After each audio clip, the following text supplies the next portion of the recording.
ദൃശ്യം എന്ന മലയാള സിനിമയിലൂടെ മലയാളികൾക്കേറെ പ്രിയങ്കരിയായ താരമാണ് അൻസിബ. നിരവധി സിനിമകളിലൂടെ താരം നമുക്ക് മുന്നിൽ എത്തിയിട്ടുണ്ട് എങ്കിലും ദൃശ്യത്തിലെ കഥാപാത്രമാണ് ഏറ്റവും അധികം ശ്രദ്ധ നേടിയത്. കഴിഞ്ഞ ദിവസം വിൻസിയുടെയും ഷൈൻ ടോം ചാക്കോയുടെയും ഒരു പ്രശ്നത്തിൽ അൻസിബയുടെ ഒരു ഫോൺ കോൾ നമ്മൾ എല്ലാവരും കേട്ടതാണ്. അൻസിബയുടെ പ്രതികരണം വളരെ ശക്തമായ ഒരു പ്രതികരണം തന്നെ ഒരു ചാനലിനോട്, ഒരു മാധ്യമ സ്ഥാപനത്തിനോട് അൻസിബ നടത്തിയിരുന്നു. ഇപ്പോൾ തന്റെ വിശേഷങ്ങൾ അൻസിബ പങ്കുവച്ചൊരു വീഡിയോ ആണ് വൈറലായി മാറുന്നത്. അൻസിബ എന്താണ് ഇതുവരെയും വിവാഹം കഴിക്കാത്തത് എന്ന ചോദ്യത്തിന് ഉത്തരം കൂടിയാണ് ഈ വീഡിയോ.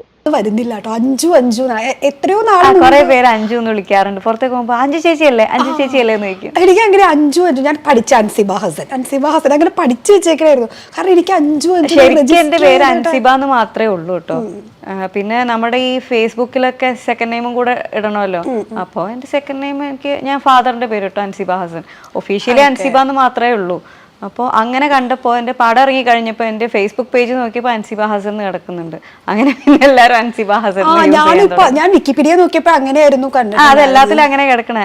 പിന്നെ ഫാദറിന്റെ പേരാണല്ലോ ഒബ്വിയസ്ലി നമ്മുടെ നാട്ടില് പേരിന്റെ കൂടെ വരുന്നത്. ഇനി കല്യാണം കഴിഞ്ഞിട്ട് മാറ്റാം. ഉടനെ ഉണ്ടാവോ? ഇല്ലില്ല, ചുമ്മാ പറഞ്ഞതാ. അല്ല, യൂഷ്വലി ഇവിടെ അങ്ങനെയുള്ള ആദ്യം അച്ഛന്റെ പേര്, അത് കഴിഞ്ഞ് കല്യാണം കഴിഞ്ഞാൽ പിന്നെ ഹസ്ബൻഡിന്റെ പേര്. അങ്ങനെയൊന്നുമില്ല. നമുക്ക് പേഴ്സണലി നമുക്കൊരു പേരുണ്ട്. ആ പേരിൽ അറിയപ്പെടാനായിരിക്കും എല്ലാവർക്കും ആഗ്രഹം. അപ്പൊ കല്യാണം കഴിഞ്ഞ പേര് മാറ്റില്ല? പേര് മാറ്റും, കൂടെ സർനെയിം ചേർക്കൂല? അങ്ങനെ അതൊന്നും അറിയില്ല. അത് അപ്പൊ ചിലപ്പോ ഇഷ്ടത്തിന്റെ ഒരു പീക്കിലൊക്കെ നിൽക്കുമ്പോ അവർക്ക് എന്നാ പിന്നെ പേര് മാറ്റിയേക്കാം ചിലപ്പോ തോന്നിയാൽ അത് പ്രെഡിക്റ്റ് ചെയ്യാൻ പറ്റില്ല. അങ്ങനെ റിലേഷൻഷിപ്പിലാണോ ഇപ്പൊ? ഇല്ലില്ല. എന്നാലും ഇല്ലില്ല, ഞാൻ പറഞ്ഞതാ. അതിപ്പോ ഞാനില്ല ഇല്ല എന്നൊക്കെ പറഞ്ഞിട്ട് പിന്നീട് ഞാൻ ആ കല്യാണമൊക്കെ കഴിച്ച് ഹസ്ബൻഡിന്റെ അടുത്ത് ഭയങ്കര സ്നേഹമൊക്കെ കൂടി നിൽക്കുന്ന ഒരു ടൈം ആണെങ്കിൽ എന്നാ പിന്നെ ഹസ്ബൻഡിന്റെ പേരൊക്കെ ചേർത്തേക്കാന്ന് തോന്നിയാലോ. അപ്പൊ അന്നത്തെ ഇന്റർവ്യൂ വൈറൽ കട്ട്സ് ആയിട്ട് ഇങ്ങനെ പോകും. വൈറൽ കട്ട്സിന്റെ മാത്രല്ല, അങ്ങനെ എന്തായാലും അങ്ങനെ പോസിബിലിറ്റി ഉണ്ടല്ലോ അങ്ങനെ ചിലപ്പോ നടക്കാൻ. അപ്പൊ പിന്നെ ഞാൻ എന്തിനാ വെറുതെ ഇല്ല എന്നൊക്കെ ഞാൻ അത്ര കോൺഫിഡന്റ് ആയിട്ട് പറയാൻ എനിക്ക് പറ്റൂലല്ലോ, അതുകൊണ്ട് പറയാത്ത. അത് മാത്രല്ല, നമ്മൾ എന്തെങ്കിലും പറഞ്ഞു കഴിഞ്ഞാൽ പിന്നെ അത് ചെയ്തു കഴിഞ്ഞാൽ ഇവരത് എടുത്ത് കുത്തിപ്പൊക്കി ഇടുകയും ചെയ്യും. അന്ന് അൻസിബ അങ്ങനെ പറഞ്ഞായിരുന്നു, എന്നിട്ട് ഇപ്പൊ പേര് മാറ്റിയത് പറഞ്ഞു.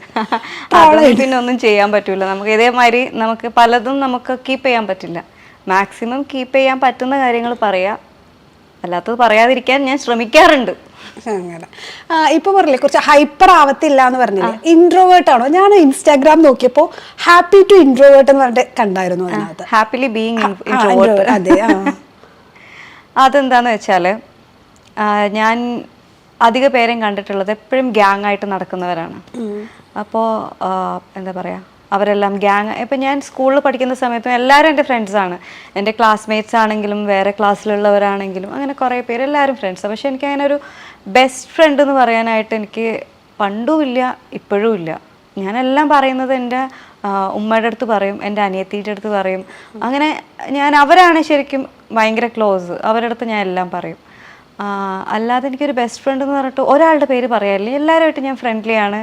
ഇപ്പോൾ ചിലരൊക്കെ ബെസ്റ്റ് ഫ്രണ്ടിൻ്റെ കൂടെ അല്ല ബെസ്റ്റ് ഫ്രണ്ട്സ് ഉണ്ടാവും, ഒരു 4-5 പേര്. അവർ മാത്രം സിനിമ കാണാൻ പോവുക, അല്ലെങ്കിൽ അവർ മാത്രം കളിക്കുക ഒരുമിച്ച്, അങ്ങനെയല്ല. അപ്പം ഞാൻ എൻ്റെ ക്ലാസ്സിൽ ഞാൻ എപ്പോഴും ഫസ്റ്റ് ബെഞ്ചിലോ അല്ലെങ്കിൽ സെക്കൻഡ് ബെഞ്ചിലോ ആയിരുന്നു ഇരുന്നത്. അപ്പോൾ എനിക്ക് കുട്ടികൾ ഇങ്ങനെ മാറിയിരുന്നാലും എനിക്കൊരു കുഴപ്പമില്ല. കാരണം ഞാൻ എല്ലാവരുമായിട്ടും ഓക്കെയാണ്.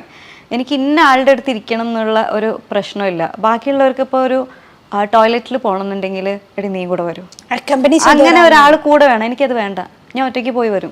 ഞാൻ മിസ്സിൻ്റെ അടുത്ത് ചോദിച്ചിട്ട് ഞാൻ പോയി വരും. പണ്ട് മുതലേ ഞാൻ അങ്ങനെയാണ്. അപ്പോൾ അതുകൊണ്ട് എനിക്ക് ഒന്നിനും ആരും വേണമെന്ന് നിർബന്ധമില്ല. എനിക്ക് റെസ്റ്റോറൻറ്റിൽ പോയി ഒറ്റയ്ക്കിരുന്ന് ഫുഡ് കഴിക്കാനൊരു പ്രശ്നവുമില്ല. ഒറ്റയ്ക്ക് പോയി ഒരു സിനിമ കാണാൻ പറഞ്ഞാൽ എനിക്ക് കംഫർട്ടായിട്ടുള്ള തിയേറ്ററാണ്, സേഫ് ആയിട്ടുള്ള തിയേറ്റർ ആണെന്നുണ്ടെങ്കിൽ എനിക്കൊരു കുഴപ്പമില്ല. ഇപ്പോൾ ഞാനിപ്പോൾ ഇവിടെ കൊച്ചിയിലാകുമ്പോൾ ഞാൻ ലുലുവിൽ ഒറ്റയ്ക്ക് പോയിരുന്ന സിനിമ കാണാറുണ്ട്, എനിക്കൊരു കുഴപ്പമില്ല. അപ്പോൾ നമുക്ക് സേഫ് ആയിട്ടുള്ള സ്ഥലങ്ങളിലൊക്കെ ഒറ്റയ്ക്ക് ട്രാവൽ ചെയ്ത് വരുന്നതിന് ഒരു കുഴപ്പമില്ല. പക്ഷേ നമ്മൾ ഇൻട്രോവേർട്ട് അല്ലാത്ത ആൾക്കാർക്ക് എപ്പോഴും ആരെങ്കിലും വേണം എവിടെയെങ്കിലുമൊക്കെ പോകാൻ. അപ്പം ഞാൻ എപ്പോഴും പേഴ്സണലി എനിക്ക് തോന്നിയിട്ടുള്ളത് ഇൻട്രോവേർട്ട് ആയിട്ടുള്ള ആൾക്കാർ കുറച്ചുകൂടെ സ്ട്രോങ് ആണെന്ന് തോന്നിയിട്ടുണ്ട്. ഒറ്റയ്ക്കെല്ലാം ചെയ്യാം. കാരണം ഒറ്റയ്ക്കെല്ലാം ചെയ്യാൻ അവർ ഏബിളാണ്. ആരും ഒരാളുണ്ടെങ്കിലേ അത് ചെയ്യുള്ളൂ എന്നുള്ള സാധനമില്ല. അപ്പം എനിക്ക് അങ്ങനെ തോന്നിയിട്ടുണ്ട്. തെറ്റാണെന്ന് അറിയില്ല, എനിക്കങ്ങനെ തോന്നിയിട്ടുണ്ട്. അപ്പോൾ ഫ്രണ്ട്സ് ഒക്കെ ഭയങ്കര കുറവാണോ? ഞാൻ പറഞ്ഞല്ലോ, എല്ലാവരും എൻ്റെ ഫ്രണ്ട്സാണ്. എല്ലാവരുമായിട്ട് ഞാൻ കമ്പനിയാണ്. ഞാൻ ആരുമായിട്ടും സംസാരിക്കാതിരിക്കൊന്നുമില്ല, എല്ലാവരുടെടുത്തും കമ്പനി. പക്ഷെ ഞാനൊരു അങ്ങനെ ഒരു ലിമിറ്റിൻ്റെ മേലെ, അല്ലെ ലിമിറ്റിൻ്റെ മേലെ എന്നല്ല, അങ്ങനെ ഞാനൊരു ഒരു ഫ്രണ്ട്ലി ഒരു ഹൈ ബൈ ജസ്റ്റ് സംസാരിക്കും, അത്രേ ഉള്ളൂ. അല്ലാതെ ഞാൻ ഭയങ്കര കമ്പനി അല്ല ആരുമായിട്ടും. അതുകൊണ്ട് തന്നെ ഞാൻ ആരുമായിട്ടും പിണങ്ങാറുമില്ല. ഓക്കെ, എല്ലാത്തിനും ഒരു ലിമിറ്റ് സെറ്റ് ചെയ്തിട്ടാണ് സെറ്റ് ചെയ്തതല്ല, ഞാൻ അങ്ങനെ ആയി പോയി. ഞാൻ ചിലപ്പോൾ വിചാരിക്കും ഓക്കെ മാറ്റാം, ഞാൻ ഇനി മുതൽ ഭയങ്കര ആക്റ്റീവായിരിക്കും, ഭയങ്കര ഹൈപ്പറായിട്ടൊക്കെ. പറ്റൂല, കുറച്ച് നേരമൊക്കെ നിൽക്കും. അത് കഴിഞ്ഞ് ഞാൻ വീണ്ടും നമ്മുടെ ഒരു ബേസിക് ക്യാരക്ടർ ചെറിയ പ്രായത്തിലെ രൂപപ്പെട്ട് കാണും, അത് മാറ്റിയെടുക്കാൻ പാടായിരിക്കും. ഇൻട്രോവേർട്ടായി അങ്ങനെ തന്നെയാണ് തുടക്കം മുതൽ?